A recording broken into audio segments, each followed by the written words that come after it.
ಬೆಳೆಗಳ ಮೇಲೆ ಸಿಂಪಡಿಸುವ ಕೀಟನಾಶಕಗಳು ನಿಯಮಿತವಾಗಿ ನಿಮ್ಮ ದೇಹಕ್ಕೆ ದೀರ್ಘಕಾಲದವರೆಗೆ ಸೇರುತ್ತಿದ್ದರೆ ನಿಮ್ಮ ಆರೋಗ್ಯಕ್ಕೆ ಹಾನಿಯಾಗುತ್ತದೆ.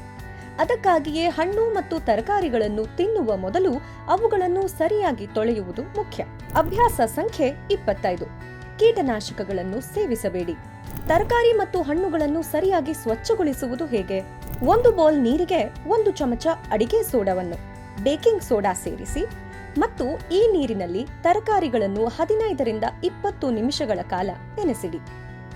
ನೆನೆಸಿದ ನಂತರ ಸಿಪ್ಪೆಯ ಮೇಲೆ ಉಳಿದಿರಬಹುದಾದ ಅಂಶಗಳನ್ನು ತೆಗೆದುಹಾಕಲು ಹರಿಯುವ ನೀರಿನಲ್ಲಿ ತರಕಾರಿಗಳನ್ನು ಚೆನ್ನಾಗಿ ಉಜ್ಜಿ ಸ್ವಚ್ಛಗೊಳಿಸಿ. ವಿನೆಗರ್ ಮತ್ತು ನೀರನ್ನು 1:3 ಅನುಪಾತದಲ್ಲಿ ಬೆರೆಸಿದ ದ್ರಾವಣವು ಸ್ವಚ್ಛಗೊಳಿಸಲು ಸಹಾಯ ಮಾಡಬಹುದಾದರೂ ಅದು ಕೀಟನಾಶಕಗಳನ್ನು ಸಂಪೂರ್ಣವಾಗಿ ತೆಗೆದುಹಾಕದಿರಬಹುದು. ಕೀಟನಾಶಕಗಳ ಸೇವನೆಯನ್ನು ಕಡಿಮೆ ಮಾಡಲು ಮತ್ತು ನಿಮ್ಮ ಆರೋಗ್ಯವನ್ನು ರಕ್ಷಿಸಲು ಇಂದೇ ಈ ಸರಳ ಅಭ್ಯಾಸವನ್ನು ಪ್ರಾರಂಭಿಸಿ. ಪ್ರತಿ ಬಾರಿಯ ಊಟವು ಆರೋಗ್ಯಕರವಾಗಿರಲಿ. ನಿಮ್ಮ ಜೀವನವನ್ನು ಬದಲಾಯಿಸಲು 52 ಅಭ್ಯಾಸಗಳು. ಪ್ರತಿ ವಾರ ಹ್ಯಾಪಿಯೆಸ್ಟ್ ಹೆಲ್ತ್ನಲ್ಲಿ ಇತ್ತೀಚಿನ ಸಲಹೆಯನ್ನು ಪಡೆಯಿರಿ. ನಿಮ್ಮ ದಿನಚರಿಯಲ್ಲಿ ಈ ಸರಳ ಹಂತಗಳನ್ನು ಸೇರಿಸಿ ಮತ್ತು 1 ವರ್ಷದೊಳಗೆ ಬದಲಾವಣೆಗಳನ್ನು ಗಮನಿಸಿ.